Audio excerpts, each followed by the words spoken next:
What do you want from me now? Nothing. I told you I'm here to thank you. Miles is where he belongs. Your wife has learned the consequences of betrayal, and you've discovered who you really are underneath all that civilized restraint. And who am I? Velman's pale eyes glittered. Someone who understands that sometimes the only way to restore balance is to burn everything down and start fresh. Someone who's willing to do what needs to be done when the system fails. Edward stood up slowly. I think this conversation is over. Is it? Because I have a proposition for you. Despite himself, Edward hesitated. What kind of proposition? There are other people like Miles, other parasites who destroy lives and escape consequences. People who manipulate, steal, betray, and hide behind money or lawyers or social connections. And there are other people like you. Good people who've been pushed too far, who deserve justice but don't know how to get it. Edward understood immediately. You want me to become some kind of vigilante consultant? I want you to consider that your talents might be useful to others facing similar situations. The same methodical planning, the same attention to detail, the same willingness to see things through to completion, for money, for justice, though the two aren't mutually exclusive. Edward looked around the quiet cafe at the other patrons, reading newspapers and checking phones, living their ordinary lives without any idea that two men were discussing the systematic destruction of human beings over espresso and pastries. I'll think about it, he said finally.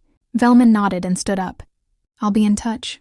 He walked away without looking back, leaving Edward alone with his thoughts and a business card that contained only a phone number. That evening, Edward walked through the narrow streets of Split's old town, past ancient Roman walls and modern tourist shops. The Adriatic stretched out beyond the harbor, dark water reflecting lights from boats and restaurants. He thought about Velman's proposition, about the cold satisfaction he'd felt watching Miles and Veronica's world collapse, about the person he'd become during those months of planning and execution. The old Edward Langston had been a good man, faithful, hardworking, trusting. He believed in fairness and justice and the basic decency of people he cared about.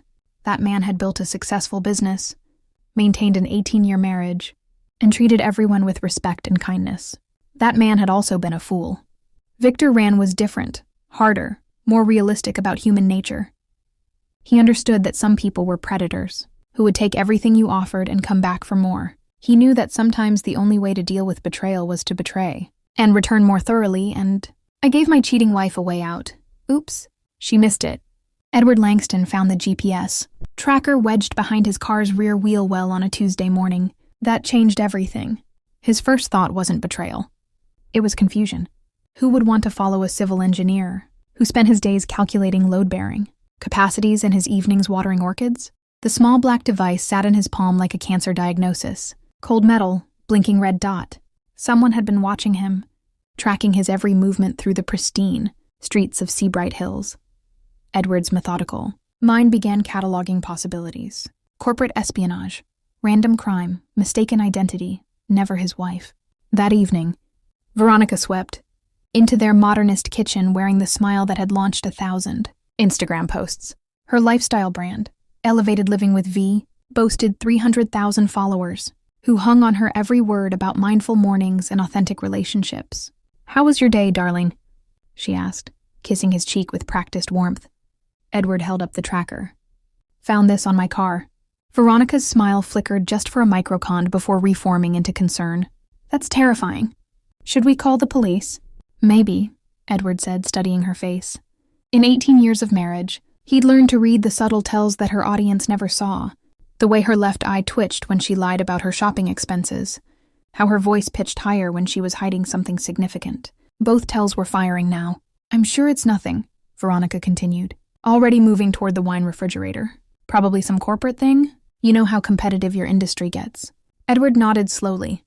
His engineering firm, Langston & Associates, had landed several major contracts recently.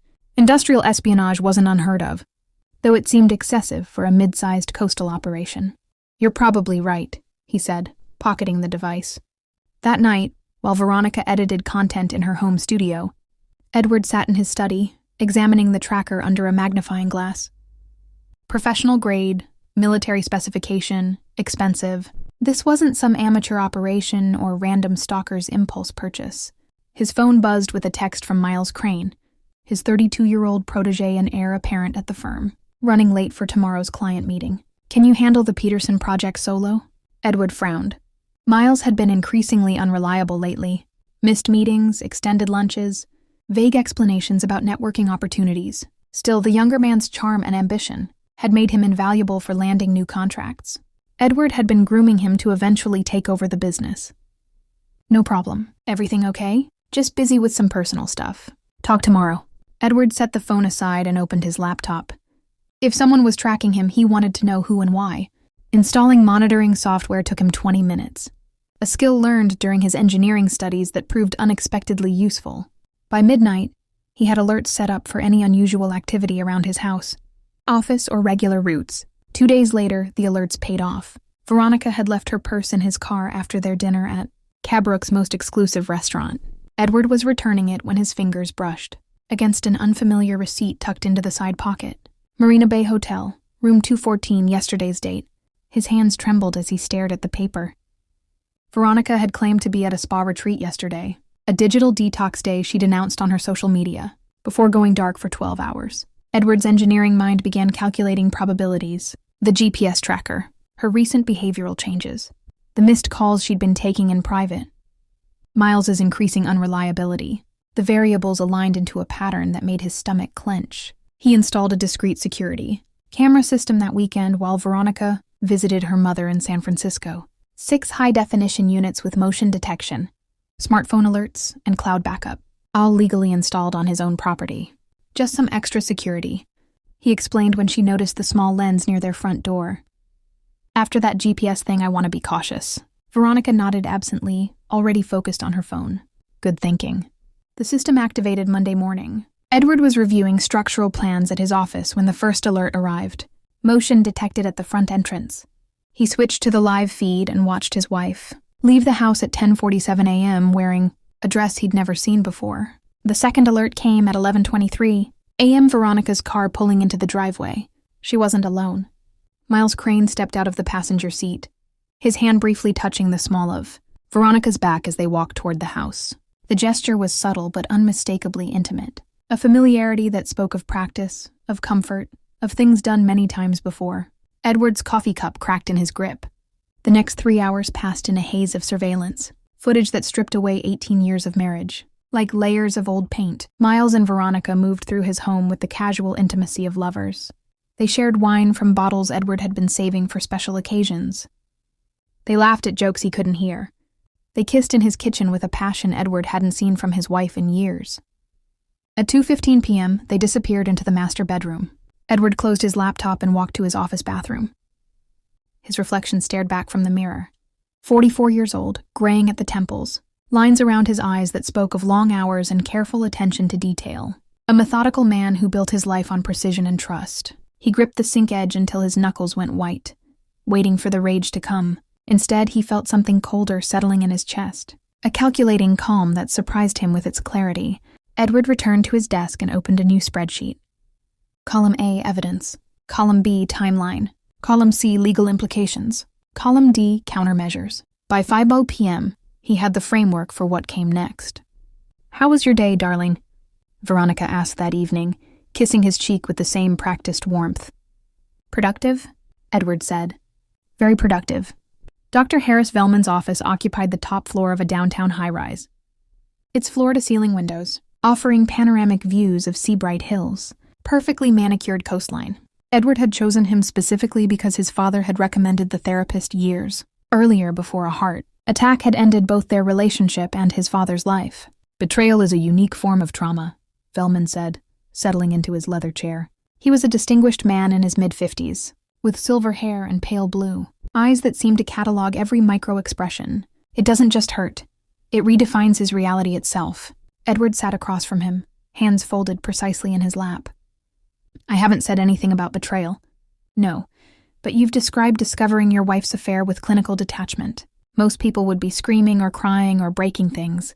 You're sitting there like you're analyzing a structural engineering problem." "Maybe I am." Bellman leaned forward slightly.